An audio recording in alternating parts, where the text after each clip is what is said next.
Hello, அஸ்ஸலாமு அலைக்கும்.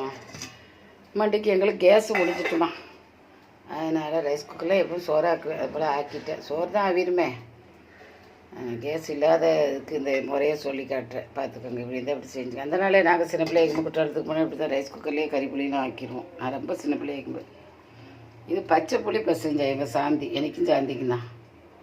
அவள் புளியிலே நல்லா வைக்கும், துணைக்கறி இல்லைன்ற. ஒரு மாம்பழத்தை அறுத்துக்கிட்ட, ஒரு கப்பு தயிர், சிறுகிழங்கையும் ரைஸ் குக்கர்லேயே ஆக்கிட்டேன். பார்த்துக்க, சின்ன சட்டி வச்சு. எங்கள் அநாயத்து கழிஞ்சு போச்சு. துவாச்சு இங்கே மதி வெல்லுமா விதி வெல்லுமான்னு மதியத்தான் விதியை வெளில வைக்கும் மாதிரி மலைச்சாக்கில் ஆகிட்டேன். தேயிலை தான் போட்டு முடித்தோம்மா காலையில். சிலிண்டர் போயிட்டு எக்ஸ்ட்ரா இடிக்கிற, அதை எடுத்து வைக்க மாட்டேங்கிறேன், மறந்துடுறேன், போட்டிக்கிறேன். இந்த மாதிரிலாம் ஏற்பட்டுட்டு இப்படி செஞ்சு சாப்பிடுங்க.